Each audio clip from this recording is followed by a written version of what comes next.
Hi, I just want to introduce you to the course. Tim McKenzie, of course, your instructor. And I just want to talk a little bit about what this course is, what you can expect, just a few things as we sort of jump off and begin the course in that regard. So one of the first things I like to do is make note of the fact that logic is a little different than other philosophy. If you've taken Intro to Philosophy, World Religions, Ethics, any other philosophy courses anywhere else, a lot of times those courses are a lot of where you talk about ideas, you try to figure out, what is moral, what's immoral, give arguments for it, learn theories. Logic is a little different. Logic is the study of arguments and the study of reasoning. And so in order to make an argument, you need to be able to have your argument make sense and be reasonable and rational.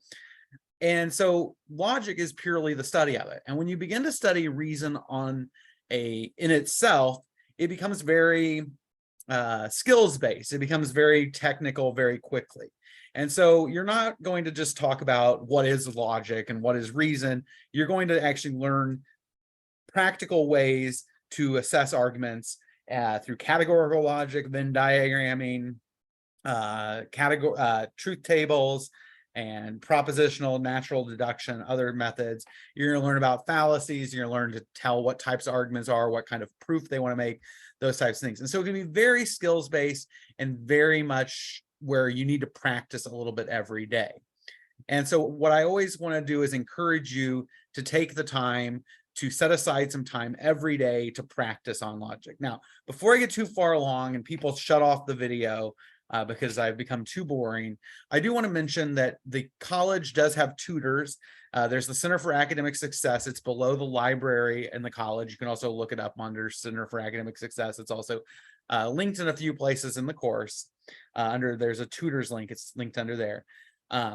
There are a couple tutors this semester that I'm making this video that recently took my course with the intention of tutoring. They're very good. But they will be new tutors every semester, and most of them will be taken the class and have done well in it.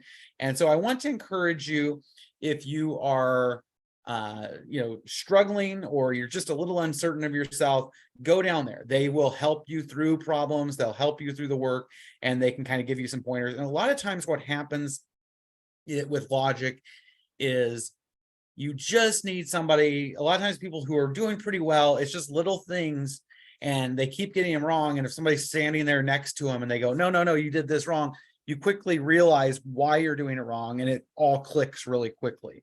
So I would highly encourage you to do that. And I would also say, if you have a problem and you're not sure about something, of course, set up an appointment with me as well. You don't have to go down to the peer tutors. I'm not trying to pawn off you on them. It's just sometimes people are more comfortable or they have a different availability than I have. Now, as far as I said, you should set aside time. Logic is best learned by doing it. If you have an argument and you need to do a Venn diagram, the best way to learn how to do a Venn diagram is not to read or hear me talk about doing Venn diagrams, but to actually do a Venn diagram, to actually do a truth table, to actually follow the natural deduction and see where your mistakes lie, and read it, watch it, do the work. And that's going to be your best way to learn how to do this. Now, when you do that, it takes time to work through every problem and to understand it and to get better. It's a skill. And just like woodworking or baking or anything else, the more cakes you bake, the better you get. The more wood crafts you build, the better. The more tinkering you do, the better you get as a tinkerer, right? There's always saying, never buy a house from a handyman because that's where they learn to become handy. And so, you got to put in time to get skilled at these things. Don't, if you want to become handy, you got to mess up a few times. And if you want to get good at baking, you have to burn some cakes. And so what happens is that takes time. And so you should make sure to put aside time to work on this class every day. Now, we should note, and I think this is one of these things that some people, I think when we moved online during the pandemic, some people this wasn't always an emphasis, but typically in a traditional face-to-face class, you would meet, say, 3 hours a week face-to-face. And then you would have to go home and read the book, do homework, write papers, do other things. And typically the rule was, is for every hour in the class, you'd have 1 to 2 hours outside. 2 hours for really the best students and the A students, and 1 hour probably to pass, or, you know, for a less demanding class you are fairly well skilled at. And so what happens is that, you know, we have kind of this idea that, okay, I'm taking a 3-hour class, I can do it all in 3 hours. No, you really need about 9 hours a week. So what I would recommend is, you know, don't try to do it all in one day. If you try to do an entire module that's 2 or 3 weeks long in one day, you are going to end up, you know, having to do work from, you know, 4 a.m. to midnight to get it done, and you're not going to do well. You're going to get tired, you're going to get frustrated, and the frustration will build, and you will just not do well.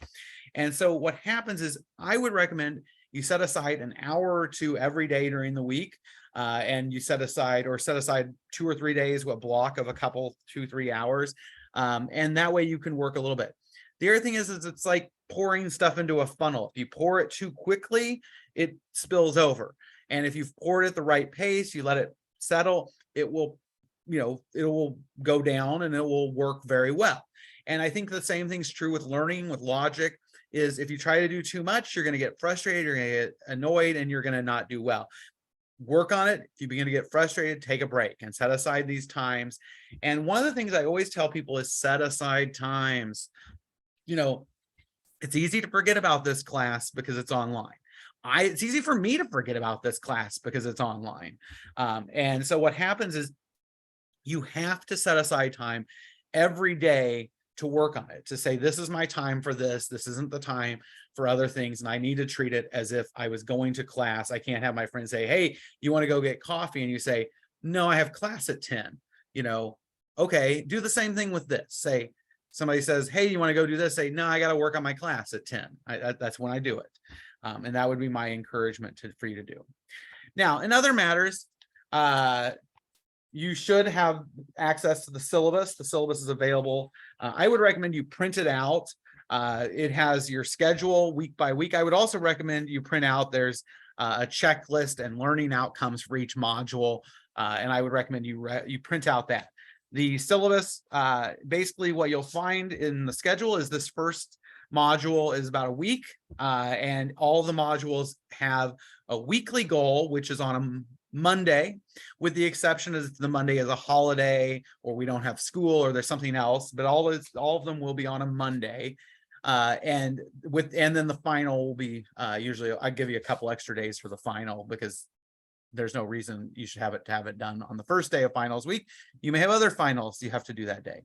And so what happens is, you know, you should have all the modules available, and you can work on there. Everything's due at 11:59 p.m. on a Monday, which kind of helps you structure and know when that is due. And that's the way that is. If you run into a problem with a module and you need a little extra time, we all have other things going on.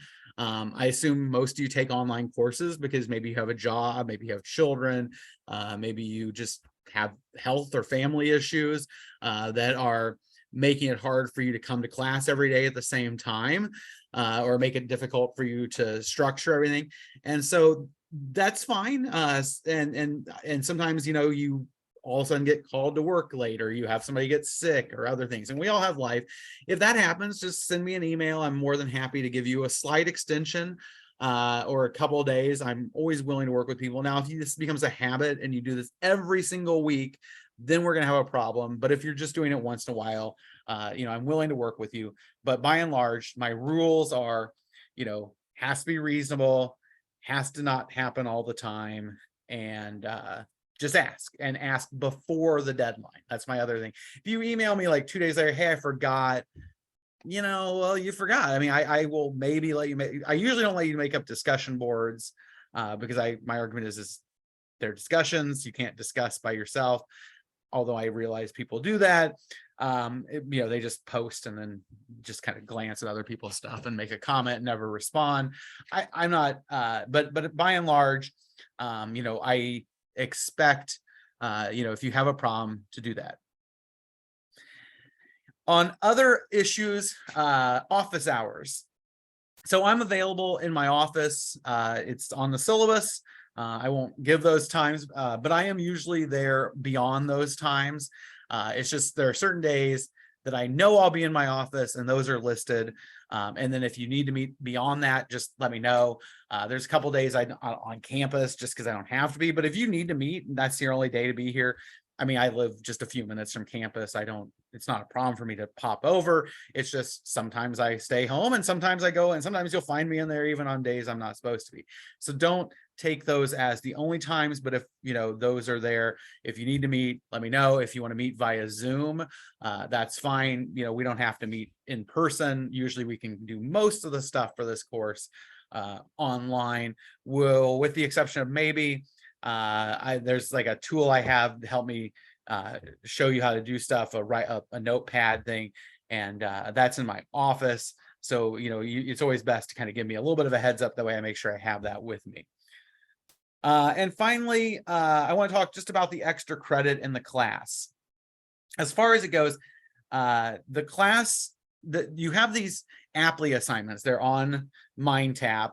And, I want to encourage you to get onto MindTap as soon as possible. I'll talk about that in the next video. But one of the things I want to say about the MindTap extra credit is, one of the things I want to say about the extra credit on MindTap is that what I've done is that quite a few of the Apply assignments I have worth 10 points, but then a lot of them, the majority of them are worth 20 points apiece, which means those assignments are actually worth a lot of weeks. Well, I mean, with the exception of the final, I mean, for the module exams, they're actually worth more than most of the module exams. The assignments are worth more. And the reason is because you can do it and they'll tell you what you did wrong, and then you get a chance to correct it. And then if you get it wrong, you get another chance to correct it. You can do it 3 times each part, and then you submit the entire thing at the end.